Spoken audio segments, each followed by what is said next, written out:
if you think about Gmail was a solved issue, email was a solved problem. No, it wasn't, right? And so what we found were the problems in there. We didn't ask customers, hey, do you want a new email platform, right? The Chromebook was solving a problem. So it's about identifying the problem. And sometimes your customer doesn't know what the problem is. Doesn't mean you shouldn't ask them. Doesn't mean you shouldn't talk to them. I'm just saying that you got to go beyond that. A relationship with the right referral partner could be a game changer for any B2B company. So what if you could reverse engineer these relationships at a moment's notice? Start a podcast, invite potential referral partners to be guests on your show, and grow your referral network faster than ever. Learn more at sweetfishmedia.com. You're listening to B2B Growth, a daily podcast for B2B leaders. We've interviewed names you've probably heard before, like Gary Vaynerchuk and Simon Sinek, but you've probably never heard from the majority of our guests. That's because the bulk of our interviews aren't with professional speakers and authors. Most of our guests are in the trenches leading sales and marketing teams. They're implementing strategy. They're experimenting with tactics. They're building the fastest growing B2B companies in the world. My name is James Carberry. I'm the founder of Sweetfish Media, a podcast agency for B2B brands, and I'm also one of the co-hosts of this show. When we're not interviewing sales and marketing leaders, you'll hear stories from behind the scenes of our own business. We'll share the ups and downs of our journey as we attempt to take over the world. Just kidding. Well, maybe. Let's get into the show.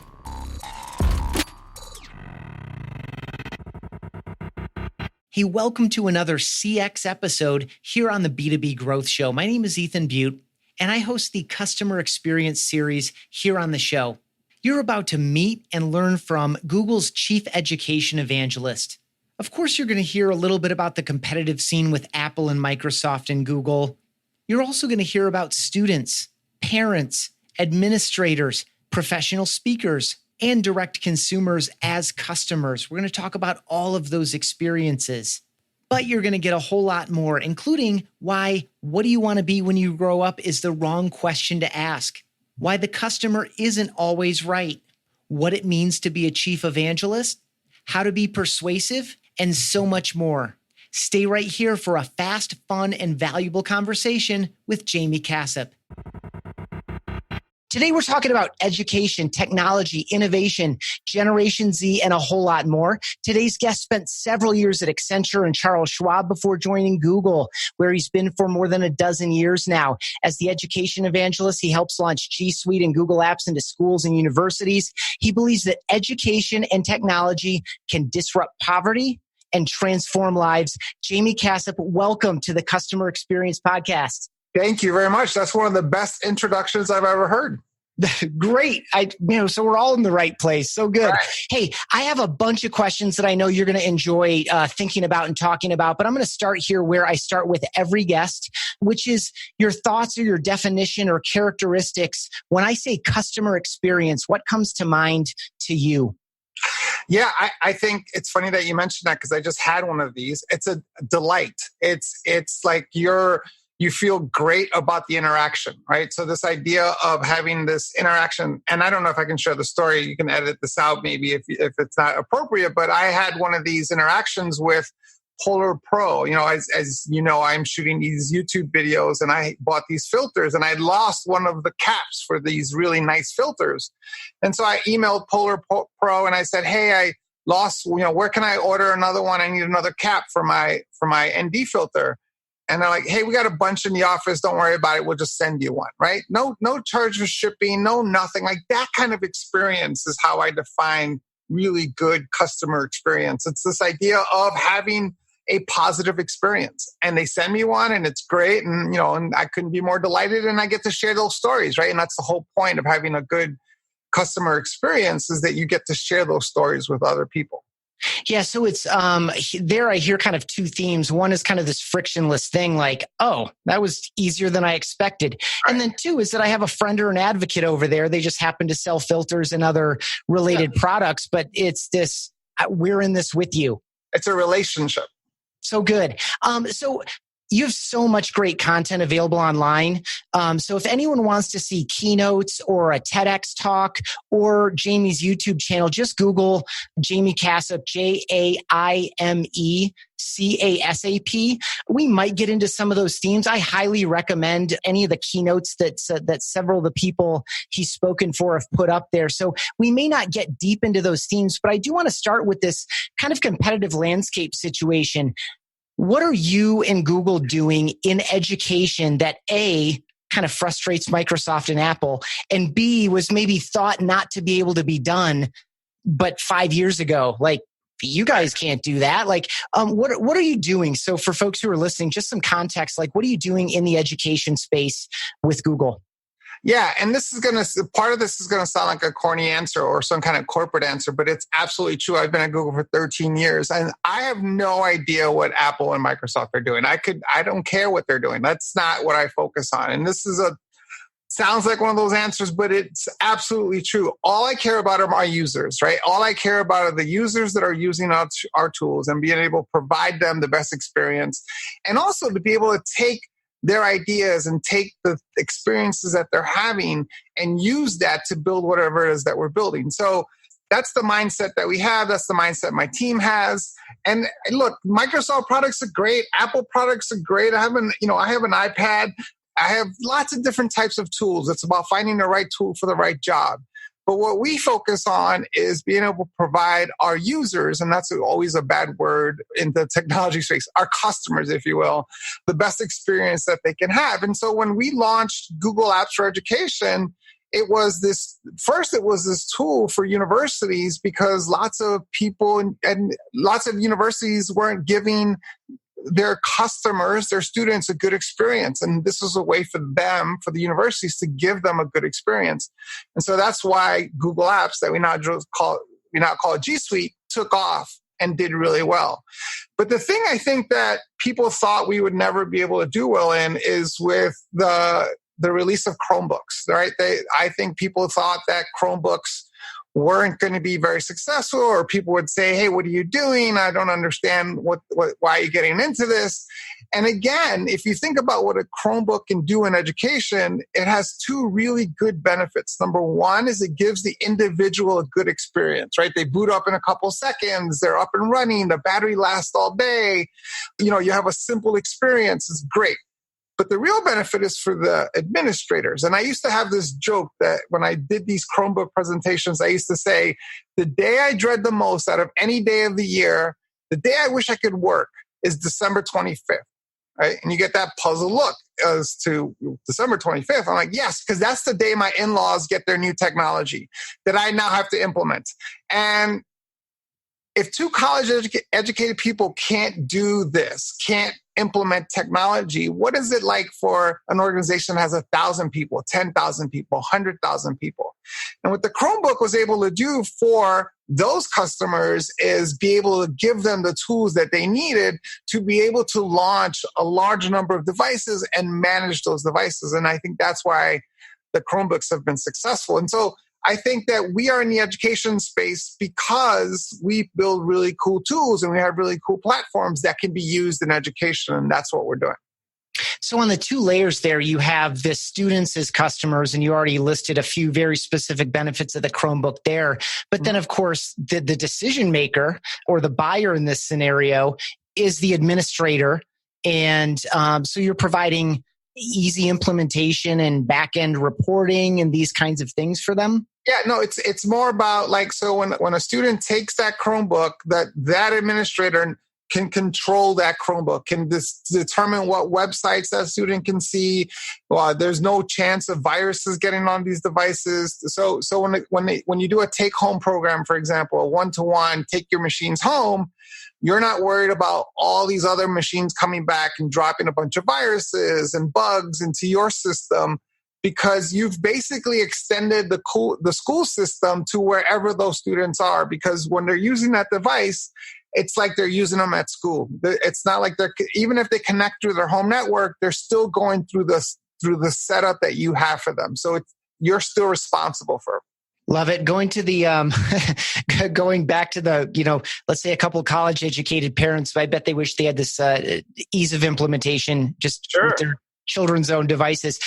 Before we get into a wide range of stuff, because you're a very interesting and expressive person, let's stay on this evangelist role with Google a little bit. I did a chief evangelist series for another podcast with evangelists from Apple and Amazon and Insight and Terminus. For you, what is the role of an evangelist? Maybe just give the quick ones over here. How did you find yourself in it? What are the benefits to Google? And what might someone who's listening to this, a salesperson or a marketer or a leader, what are maybe some signs that they might need or want a similar role in their organization? Yeah, no. So I think it's a great question because this is not something that I set out to do. This is not a job that I wanted. It just kind of turned into one. And I think that's part of it too, is this organic growth. And for me, I actually was listed, I listed myself when we launched Google Apps for Education. I was working with universities and I was working with K-12 institutions. I was like education manager at Google or something like that, right? Our team was very small. We started out with 2 people. At this point, we had like 3 or 4 people. And I actually went and did a presentation in Michigan, and the executive for technology for the state of Michigan was in this presentation. And he came up to me after my presentation and he's like, you're not, I don't know what your title is, but you're not whatever your title is. You are an evangelist, right? You are bringing good news. And I'm like, oh, okay. And so it kind of stuck and it kind of grew from that. And as you mentioned, in the technology space, there's lots of these evangelist roles. But for me, I think I made a decision 10 years ago where I didn't want to be a salesperson, and there's nothing wrong with being a salesperson. I just think there's a place and time for that. I wanted to have a point of view. I wanted to have a perspective. So I can get up on stage and talk about technology and education and Generation Z and the future of work. And it has nothing to do with Google. It has to do with these ideas and these concepts. I believe, obviously, that Google builds the best tools or I wouldn't be working there. And so I think that's the tie-in. And so an evangelist isn't about, being a sales pitch person for your products and services. An evangelist is there to bring good news to people. And for me, the good news, like one of the things that I say in my presentation, because people in education hear this all the time, they hear this idea that education is broken, that it doesn't work, which is a funny concept considering that we've built the superpower of a nation on the back of the education system that we built in this country, right? And by the way, it's also worked for millions and millions and millions and millions of people. And has it worked for everyone? Absolutely not. But it's a different conversation to say, hey, education is broken, everything you do sucks, and you should go away. Compare that to, look, what we need to do is bring education to the next level. Education's been very successful for the last 150 years. Now we need to look at the future and ask ourselves and do what our forefathers in education did and ask ourselves, what's the right education system for the future that we face? So it becomes a calling rather than a defensive mechanism that people tend to, I get it. You spend your whole life and career working in a space and someone comes in from the outside and tells you that you're terrible. So I think it's the approach, right? So to me, I always, and part of the way I think you talked about my YouTube videos is to have a different perspective, to have a different point of view that doesn't necessarily fall in line with the conventional wisdom, and to be an advocate, even if sometimes it's against what your company's doing or against a policy or an idea. So it's sticking to those principles and having a perspective and a point of view. I love the constructive approach there of, there is a better way to do this than that's all broken, right? There's nothing constructive about that's all broken. In addition to it being just a gross exaggeration. Sure. You flip another question on its head. So I just want your thoughts or feedback on this. So in one of your presentations, you offer, what do you want to be when you grow up as the wrong question? Yeah. And flip it and say, what problem do you want to solve? And offer that as a better question. And for me, as someone who, gosh, it's been several years since I finished a master's degree, which was several years after an undergraduate bachelor's degree, and which was, 4 years after a high school education. For me, that super resonated for me within my own job. And I know the folks listening will kind of like this contrast too. Speak a little bit to how you arrived at this thought and how you talk about it. Yeah. And again, this is using the same kind of model, which is, I talk to students and I ask students, hey, how many of you have been asked what you want to be when you grow up? And every single hand goes up. And what I say to my audience is, it was a great question. Again, it was a very good question for a very long time when we had like 100 jobs, when jobs were pretty stable. When you could do an assessment in 4th grade about what you were going to do in the future, and mine was an IRS agent, we had jobs that were pretty stable. Change happened much slower back then. That question made sense. Now we need to come up with a new question given what we face. 65% of the jobs of the future don't exist today. Jobs are constantly shifting and changing much faster than ever before. I'm working for a company that didn't exist 20 years ago, right? So the better question is, or the new question, if you will, is what problem do you want to solve? What's the problem that spins in your head? And by the way, there's the other part to that, which is how do you want to solve that problem? How do you want to take the skills and the passions of what you have to solve that problem? Because there's 10,000 ways to solve a problem.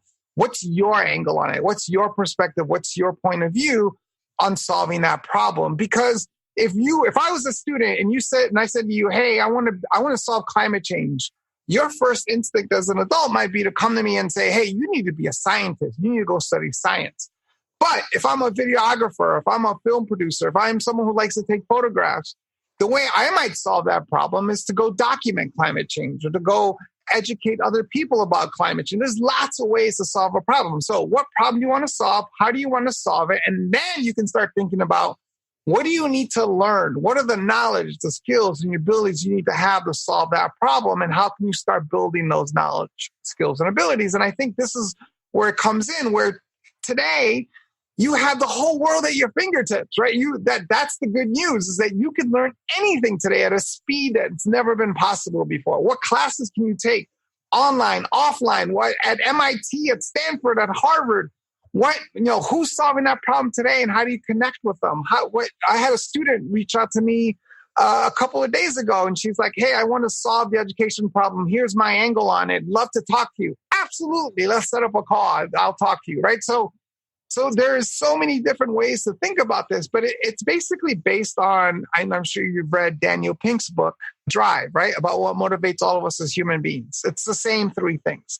Purpose, what problem do you want to solve? Autonomy, how do you want to solve it? And mastery, what do you need to learn to solve that problem? That's where the whole package comes from.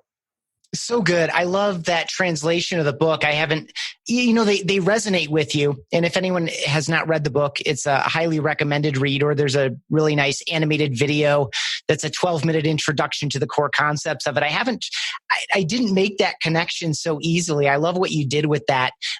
The customer is always wrong. Do you have any thought? Sorry. I'm moving on to a new idea, topic here. The customer is always wrong. Talk about that. Yeah. So this idea that, this old model about the customer is always right. I always found that as fascinating. I always found that idea to be, first of all, not true. Like it's the old Henry Ford quote, right? If I asked my customers what they wanted, they'd ask for a faster horse, right? Like sometimes your customers don't know what they want, and it's better to solve their problems. And so if you focus on a customer and try to solve their problems or be able to create stuff that makes their life easier, they might not always know what's right. And so it's being able to do that. And you do that through observation, through data collection, through I'll give you an example. One of the things that I was working with the Arizona State University, with their union people, right? They had a fire, they burned down part of the union, so they were rebuilding it, and they wanted my help in thinking about what it should look like. What are the things that they need to build? And I always think about asking customers, the students, right? Like a passive aggressive suggestion box, right? Like asking them what they want. They might give you an answer, but that might not be the right answer, or they might just give you an answer because you're asking for one. They might not have thought of it, or they might not care about it as much as you think. So what I suggested was, let's just watch them. Let's just see what they do. And what we found were students coming into the union with the end of their cord of their laptop, like looking everywhere for a plug, right? They might not have said, hey, we want more outlets. That might not be top of mind. Or we would see students coming in and it's the middle of summer and they're wearing hoodies with their hood on because the air conditioner is too cold, right? So you can observe and get to answers so much better than asking them what they want. In that scenario, gosh, it seems like you could ask them what problems they think they have as part of it as well. Yeah, as opposed to asking them for the solution, ask them about their problems. Sure. Yeah, no, ask them, what's your experience like? There's nothing wrong with that. All I'm saying is that this idea that, you build what your customers want isn't necessary. Like, if you think about Google, for example, as a company, not even because I work there, search was a solved problem when Google started, right? We had Alta Vista, we had Yahoo, we already had search engines, right? If you think about the Chrome browser, right? The internet browser was a solved issue, right? We already had it. If you think about Gmail was a solved issue. Email was a solved problem. No, it wasn't, right? And so what we found were the problems in there. We didn't ask customers, hey, do you want a new email platform, right? The Chromebook was solving a problem. So it's about identifying the problem. And sometimes your customer doesn't know what the problem is. Doesn't mean you shouldn't ask them. Doesn't mean you shouldn't talk to them. I'm just saying that you got to go beyond that. Yep. And that's the essence of an iterative and innovative approach, that these solved problems aren't actually necessarily solved at all, even if the customer might feel like they are. Right. By the way, if you watch Shark Tank, I love watching, my wife and I love watching Shark Tank. And every time you sit there, you're like, why didn't I think of that? Or the solutions that some of those people have come up with were solutions to problems that you never identified, right? So how would you ever identify? Even though there's clear, after you see the thing, you're like, duh, Scrub Daddy, of course, right? Like, here's a gazillion-dollar company. The guy created this thing, and you're like, we've been washing dishes for 1,000 years, and this guy came up with this idea, and it solved the problem, lots of problems, and it was just brilliant. Like, so yes, asking customers, talking to customers, absolutely, but observing them, watching them, getting to know what their problems are by doing those things is absolutely beneficial. So good. And for all the folks who are listening that work at software companies, obviously your data can give you a lot of, if you can't stand in a student union and watch where people are coming and going and how they're behaving, you can still watch their behavior through feedback channels on how the software is being used and where they go and what they do and how long they spend there and all that. Right. New idea. Generation Z doesn't care nearly as much about satisfaction as they do about relationships. Yeah. So I've been speaking a lot about Generation Z and the things that they care about. And I've been talking to mostly the universities and businesses that are about to face Generation Z, right? Whether they are potential customers, clients, or even future workers. Here's an example. 3 different studies showed me that 70% of Generation Z doesn't want to work for you at all, right? They want to do their own thing. And that is going to have a huge impact. Now, when you and I, you might not be as old as I am, but when I was a kid, if I wanted to start a business, I had to get an investment. I had to get a storefront. I had to get equipment and material, and whatever I was going to sell to customers had to be something that's common across the board because I wanted to bring the most people into my store. That took a lot of effort. Today, we live in a long tail economy. You can create a niche about anything and focus on that specific niche and sell things from your basement, sell things from your garage. I could start a flat earth t-shirt company and sell hundreds of unfortunately thousands of flat earth t-shirts based on that. Like, so there's so many little niches that you can start in now that we live in this long tail that you don't have to have a solution for the common person. You can have a solution for a niche and a problem solving issue for a niche and then focus on that. So to your point about, so that's Generation Z in terms of work and what they're looking for and what they want to be able to do. And this ties back to what you're saying, if they do work for your company, they want to have meaningful employment. They know that 70% of Americans are disengaged with the work. They know that this idea of status and what kind of car you drive and what kind of house you live in doesn't matter to them. They want experiences.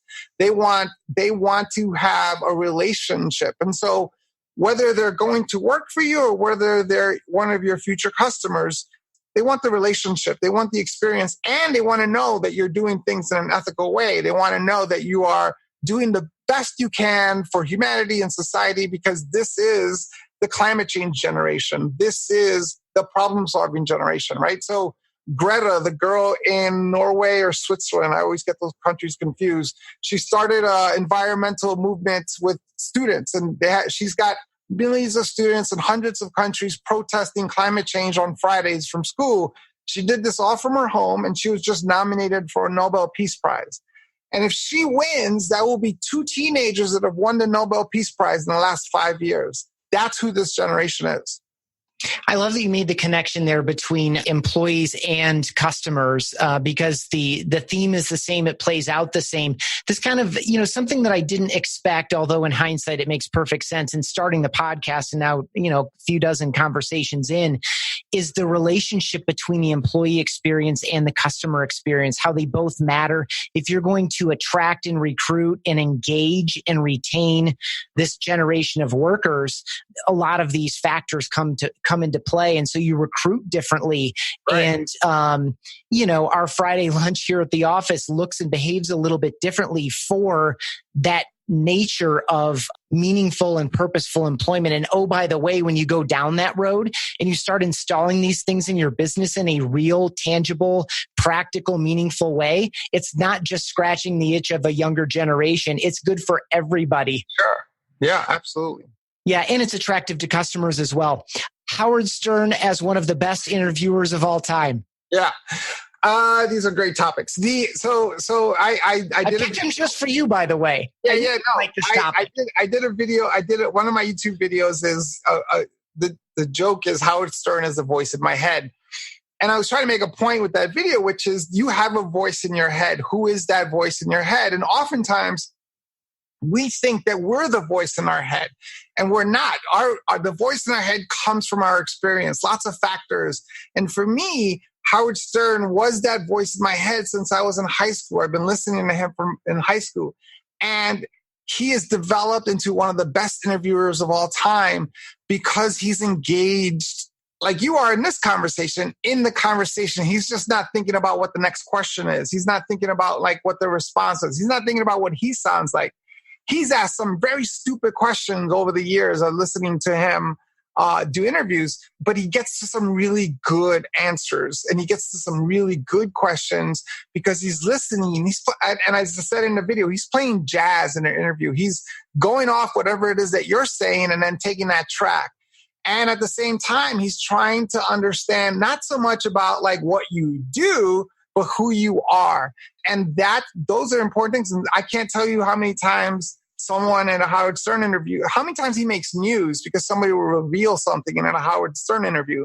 But I can't tell you how many interviewees have said, I can't believe I'm about to say this, or I can't believe I just told you that, or I can't believe you knew that. And they dive deep. One of the great stories is Conan O'Brien, who you think of as this goofy guy on TV who's a funny guy. And in the interview, he talks about mental health and how he's dealt with depression. And just, he's such a great interviewer. And I feel like when I talk to people, when I talk on airplanes, for example, I don't get into the like, where are you from? I'm from New York. Oh, I got a friend there. Do you know Dan? Right? Like I don't like those conversations. I get into deep conversations about things because Howard Stern has been the voice in my head for all these years.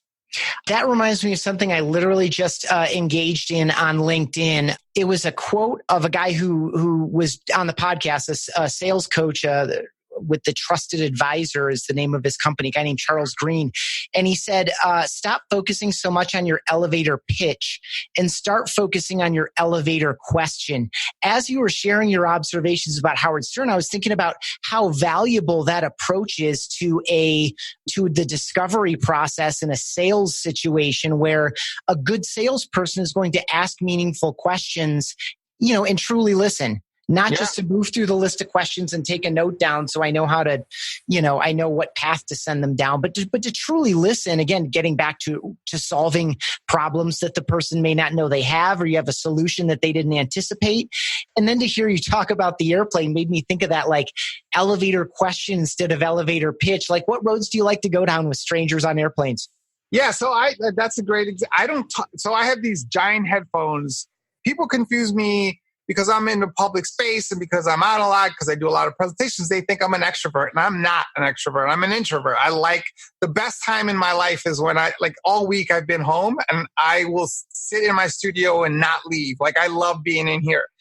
And because of that, when I travel, I have giant headphones on and I don't usually talk to people. But if I get into a conversation, at the end of the conversation, we're either friends or I have your business card, you have mine, and we're connecting. And because I try to get into these deep conversations. So, for example, I said, a friend of mine, she's an artist in Pittsburgh. I met her on an airplane and she was sitting next to me and her boots were all painted up. Right? They were all drops of paint. So obviously she was an artist. And so I looked at her and I saw her boots and I said, hey, I think you got something on your boot, right? Like, as a joke. And that started into, you think? And we got into and then she'll say I'm an artist. And I'm like, what, like finger painting? So I try to be sarcastic and blunt and funny, and I skip by the what's the weather like in Texas? Like, we don't get into that. I try to get did you always want to be an artist? Show me what your work looks like. Well, why did you do it this way? So I get into these deeper conversations with people, and that my relationships with people have started on airplanes because we get into those deep conversations. So good. Specific insights for sales and for customer success there. Really, for anyone working in a professional capacity, be sincerely interested in the people around you. A, people love to talk about themselves. And B, you're going to learn a ton by engaging people in unique ways. The other thing that I find when you ask people questions that are kind of unexpected, I call it how's the weather? Like, when you move past the how's the weather question, right, people learn a lot about themselves and it becomes a meaningful experience for them. It's like, yeah, why did I become an artist? Right. Let me conjure a story I haven't told in some time for you, my neighbor at the airport here. So that kind of goes into something I wanted to explore with you, which is you travel a ton, you speak a ton. Yeah. I've seen your business card basket in your YouTube videos. Yeah. You don't get rid of business cards. I've seen your badge rack. I only have one badge, by the way. It's from we did our first ever event just earlier this month, and it was just awesome. So I only have I've spoken not nearly as much as you. How often do you travel and speak? It varies, but last year was a crazy year. I had 300,000 miles of travel last year, but I also went to Australia twice. I went to Hong Kong. I was in some European country at some point. So this year, I just actually checked yesterday, as a matter of fact. I just on American Airlines, I was at 75,000 miles this year already. So I'll easily cross 100,000 miles for a year, but it varies. So I've been home all week.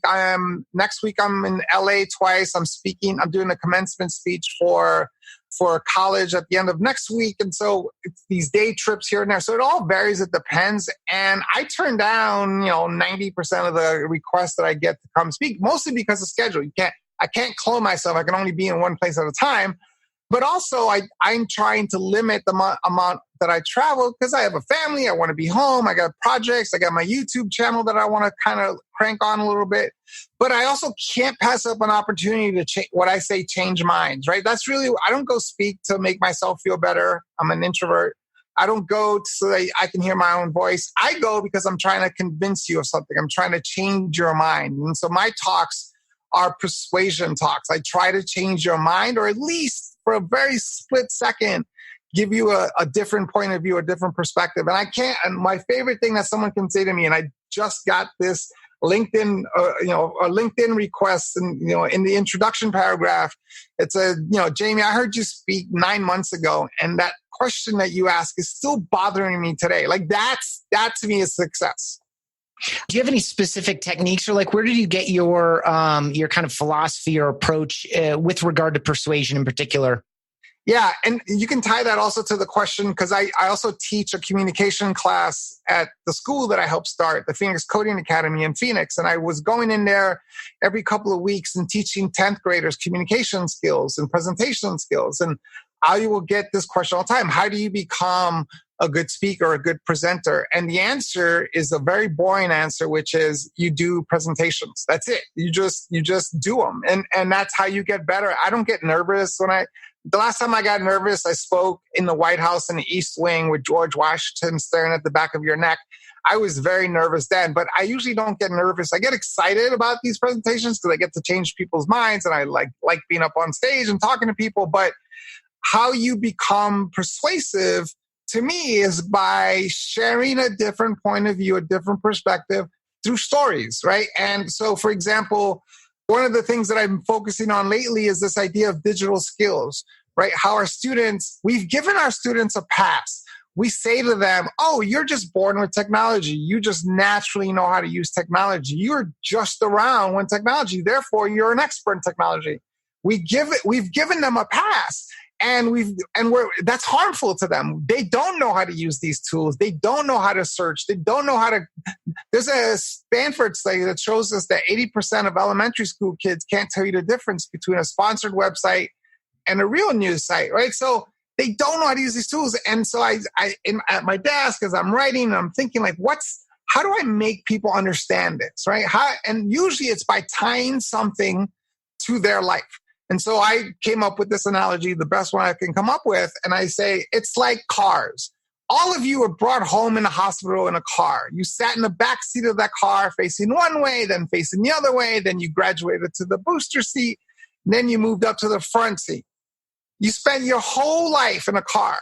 Did any one of your parents say to you, look, you were just born with cars. You just naturally know how to use a car because cars were around when you were born. Here's a car. No, we taught them how to use cars. Your parents taught you how to use a car. They gave you the rules of the road. They gave you the official rules, and then they gave you the cultural rules, right, where you live.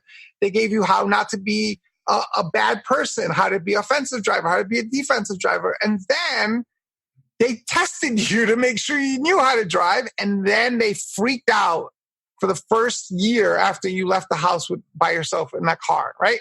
But for that, to me, is the same thing. Just because they're born with technology, we've just handed them the keys and said, okay, you're good. They're not. So my persuasion comes from trying to tell stories or trying to relate whatever concept I'm trying to build to their lives so that they can see it from their point of view. I love the analogy as a way to connect with someone. And again, as you offered earlier, just to make people see something differently, to change the perspective a little bit, like, oh, it is like that. And that is messed up. I have been thinking about it incorrectly. For people who are listening, who host speakers, people, a lot of people put on events, either internal or external, and they invite guests and whatever. Yeah. As someone who's spoken hundreds and hundreds and hundreds of times, what can someone do to make sure you have a great experience as a speaker at their event? Like, what could a host do? What could a company do? What could the people, supporting the event do to make a better experience? That's a great question. No one's ever asked me that question before. And it's something I've obviously given a lot of thought to because it's my experience. So no, that's a really good question. No one's ever asked that question. So it depends on what if you are someone who is paying someone to come speak, you have an expectation for that, right? So there's a whole process. If a speakers bureau says, hey, someone wants to hire you to go speak at this event, there's this kind of expectation about what you do, what the person does, and how you set the whole thing up.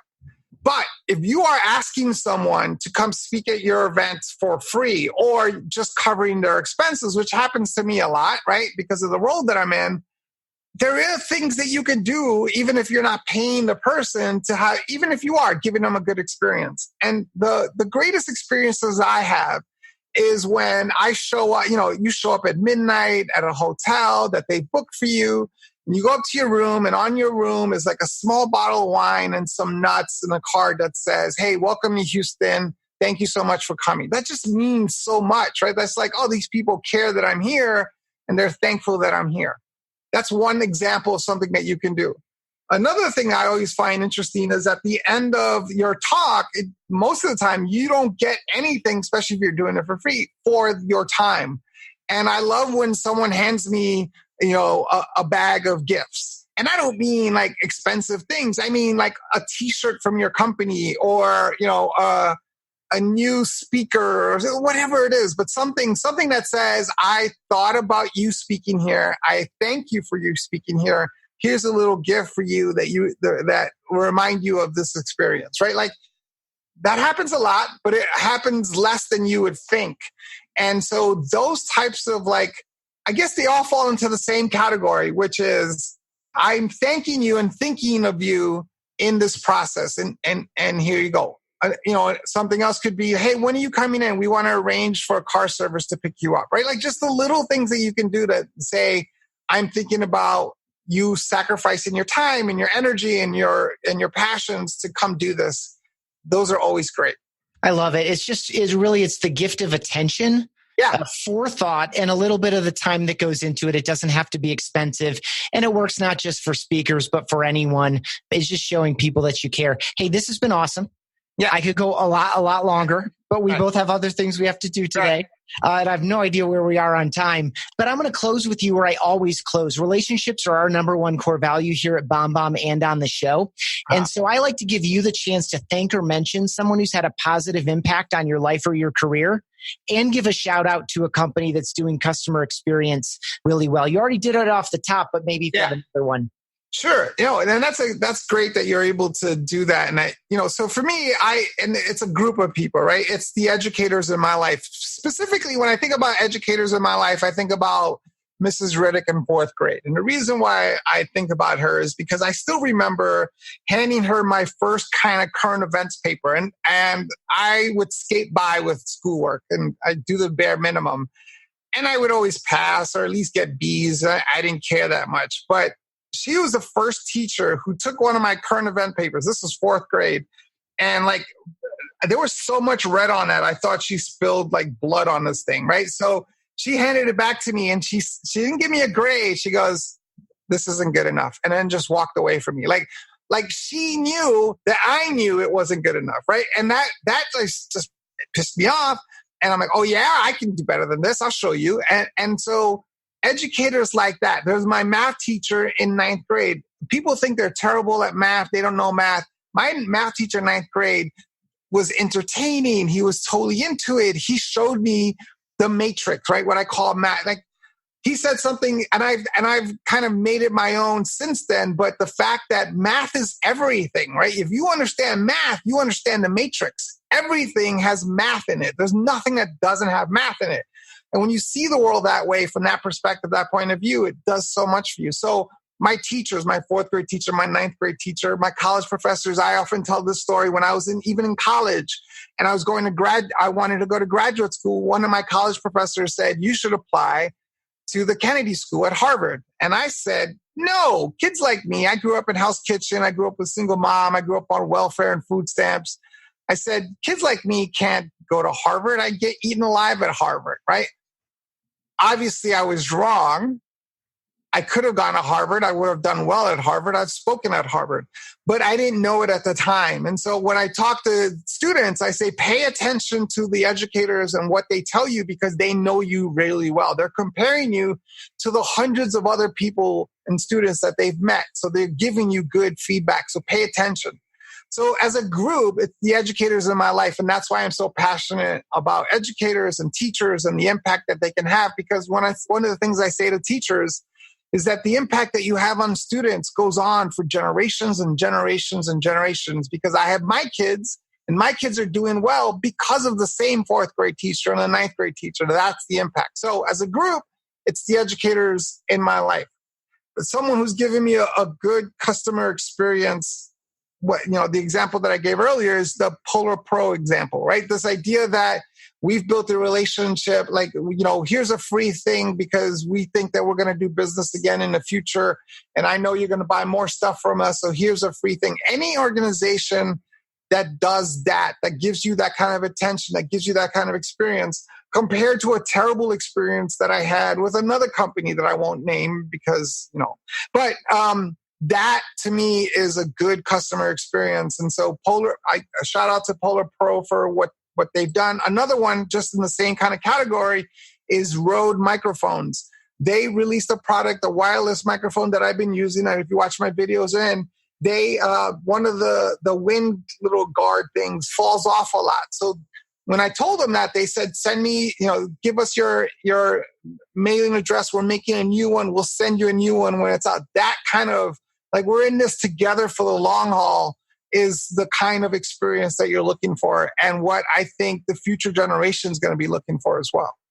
I love it. I especially love this idea because we do this with software, right? So when people email us or call in with something that isn't working properly, because software is hard and it doesn't always work, we'll put them on a list, we'll communicate with them and then we'll put them on a list. So when we make a resolve there, we'll reach back out. I've not heard a story like that for a tangible physical product. That's really, really cool. The other thing too, and I'll just expand this for the common listener to this show, this idea of teaching and educating, you probably, as Jamie was telling you this, you're probably thinking back to some of the teachers in your life, but think also about your opportunity to mentor formally or informally the people that are in your organization, either on your team or not on your team. These impacts that you make on them, they carry you forward in their life and in their experience. They carry the company's name forward, and they are a representative of yours and of your company's. As you hope some people stay forever, but you also need people to go where they need to go. And so when they go off and do their next great thing,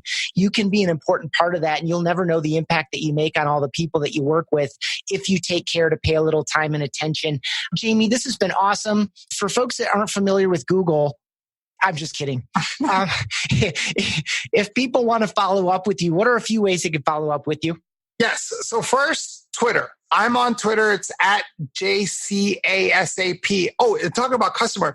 As a customer service rep told me 5 years ago or 10 years ago when I learned this, when I said my username was JCASAP, and she says back to me instantaneously, "Oh, just call as soon as possible." And I'm like, I'm 35 years old and I've never thought about that, right? So it's JCASAP. My message button is open. Anyone in the world can send me a message. LinkedIn is the same thing. It's JCASAP or Jaime Casap. Reach out on LinkedIn. And as you mentioned a couple of times, and I thank you for that, I just launched a YouTube channel on this idea of, advice and career advice and perspective. And I'm trying to bring up topics, and I have a whole list of topics that I'm going to be talking about on this channel.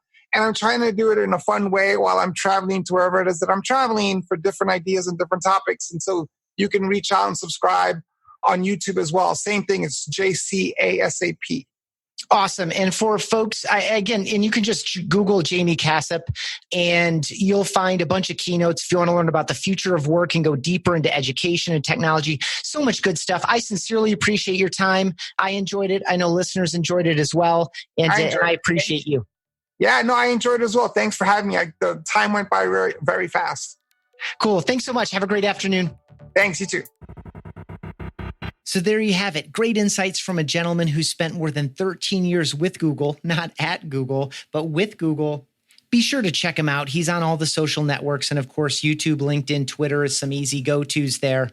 And if you want to stay connected to the ongoing conversation about customer experience, hit me up on LinkedIn or Twitter by my first and last name, Ethan Beute. That's ETHAN BEUTE. I welcome those connections. Or you can email me directly, Ethan, ETHAN, at BombBomb.com. That's ETHAN at BOMB.com. I welcome your thoughts and feedback, and I appreciate you listening to the B2B Growth Show. We totally get it. We publish a ton of content on this podcast, and it can be a lot to keep up with. That's why we've started the B2B Growth Big Three, a no-fluff email that boils down our 3 biggest takeaways from an entire week of episodes. Sign up today at sweetfishmedia.com/big3. That's sweetfishmedia.com/big3.